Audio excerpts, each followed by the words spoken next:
Apresentando agora as etapas 3 e 4 do trabalho de infravermelho, o trabalho número 12, né? A etapa 3, ela consiste em, com o sinal recebido no receptor do acoplador, ligar uma lâmpada de 12 watts, 12 volts com ampere, quando não houver luminosidade. E a etapa 4, a gente deve aumentar a distância do circuito em 1 metro. Em primeira instância, esse é o circuito da etapa 3. A gente pode ver a adição de duas novas malhas, como a malha representada por um relé e também a malha de 12 volts que vai alimentar a lâmpada. Nesse caso, ela tem o interruptor magnético do relé. Ok. A gente também pode enxergar aqui a mudança no resistor de coletor do nosso receptor do acoplador óptico.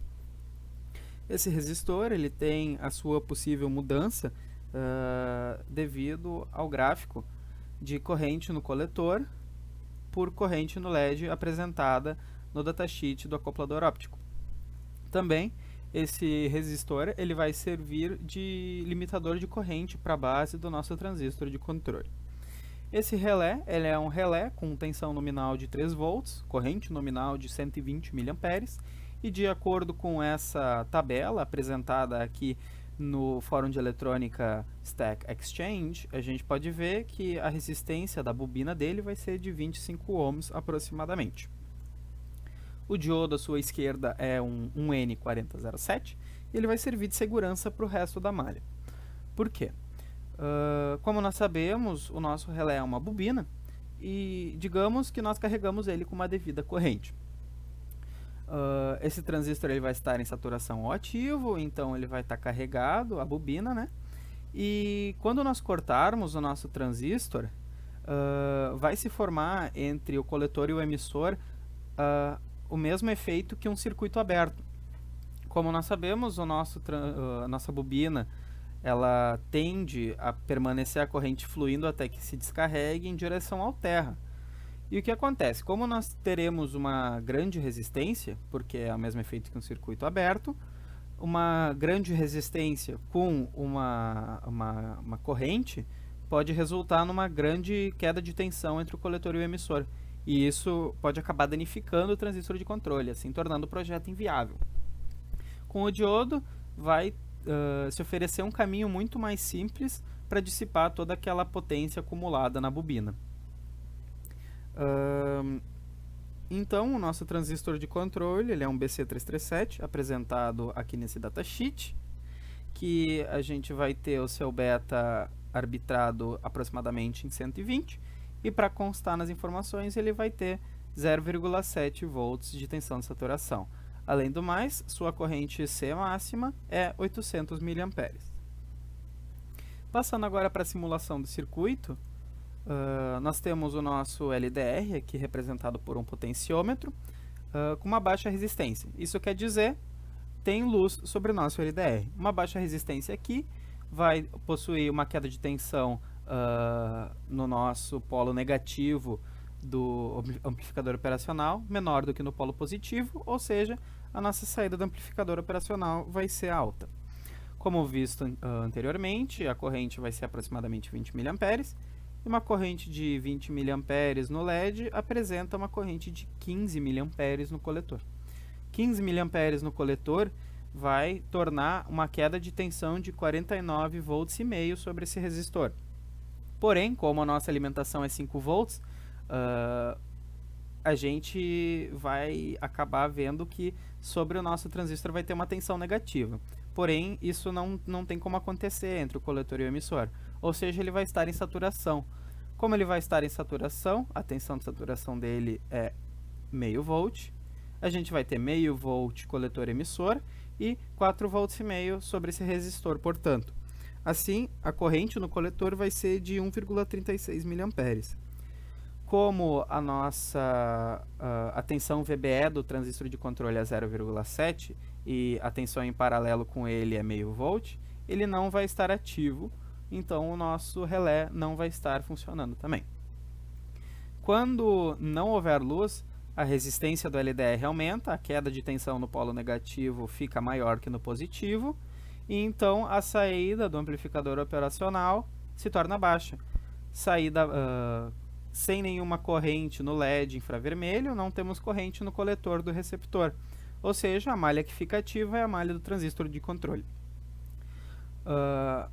Nós temos uma queda de tensão VBE 0,7 volts, alimentação 5 volts, então a queda de tensão sobre o resistor, que agora é o resistor de base do transistor de controle, vai ser 4,3 volts. A corrente, então, de base vai ser 1,3 mA, e a corrente de coletor é só fazer a matemática, corrente de base vezes o beta, que é 120, 156 mA. Fazendo a matemática aqui do relé, nós vamos ter 156 mA vezes 25 ohms, 3,9 volts. Em suma, tensão maior que a nominal, corrente maior que a nominal, portanto a chave magnética vai fechar, ativando assim a malha da lâmpada, quando não houver luz. Não sei se vai ser possível de ver na gravação, mas na simulação a gente consegue enxergar o diodo fazendo seu papel. Quando a gente corta esse transistor, a corrente continua até que se dissipe toda a potência da nossa bobina. Bom, como nós sabemos, na etapa 4 nós temos que aumentar a distância do LED infravermelho com o receptor em 1 metro. O que acontece no software? A gente vai aumentar o resistor do LED em 10 vezes. Como nós temos um resistor 10 vezes maior, nós temos uma corrente 10 vezes menor. Ou seja, como nós tínhamos 20 mA, nós temos 2 mA. Olhando no nosso gráfico da corrente de coletor pela corrente no LED, nós vemos que 2 mA no LED apresenta aproximadamente 1 mA no coletor.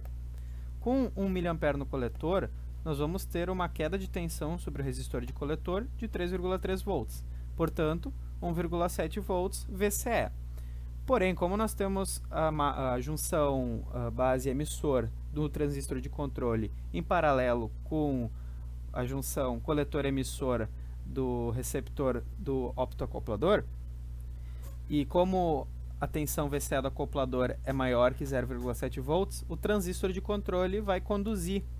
Portanto, a gente vai ter uma falha que quando nós não queremos que ele conduza, ele irá conduzir. É possível de representar esse efeito colocando um resistor de 200K ali no LED. Se nós puséssemos de 1K5 também daria certo, em teoria, só que este não é o mesmo acoplador que nós estamos nos baseando. Então, mostrando o que acontece quando o nosso LDR tem uma baixa resistência, entre aspas, o nosso transistor ele vai conduzir de qualquer maneira, ele tendo ou não luminosidade sobre o LDR. E isso é um problema que nós temos que arrumar. Como nós fazemos isso? Este é o circuito que a gente supõe. A gente pega o resistor de coletor, o 3K3, no coletor e passa ele para o emissor. Então, a gente pega um LM324 como comparador e compara a tensão dele com uma tensão fixa de 2,5 volts. Por que isso funciona? Como eu falei, a corrente de coletor do receptor vai ser 1 mA, então a gente pode supor que a corrente de coletor é a mesma de emissor. Portanto, quando o receptor ele estiver conduzindo, nós vamos ter uma queda de tensão de 3,3 volts sobre o emissor. E quando ele não estiver conduzindo, a gente vai ter 0 volts. Aqui na saída do LM a gente tem um resistor de 2K7 para limitar a corrente e o resto da malha de controle. Como a gente tem na saída do LM aproximadamente 4,3 volts e a gente tem na junção BE 0,7, a gente vai ter aproximadamente 3,7 volts sobre o resistor de 2K7 ohms. Isso vai nos deixar com uma corrente de 1,3 mA. Multiplicando pelo beta para saber a corrente IC, a gente tem 160 mA. A gente pode mostrar agora o funcionamento do circuito com o resistor de 1K5 aqui. Ó, quando nós temos luz, a lâmpada não liga. E quando nós não temos luz, a lâmpada liga. O que acontece? Quando nós temos luz, a saída do primeiro LM fica alta. Então, o transistor no receptor começa a conduzir, a tensão é maior que a tensão fixa, a tensão inversora, né, da malha negativa é maior que da tensão da malha positiva, e então essa condição do comparador ela se torna falsa, portanto a saída vai para nível baixo. Quando não há luz, a saída do primeiro LM fica baixa, a tensão no nosso resistor de emissora fica próxima de zero e a tensão de 2,5 é maior que a tensão na malha negativa, portanto a condição do LM se torna verdadeira. Então a saída do LM vai para nível alto. Então a gente vê o funcionamento perfeito do circuito.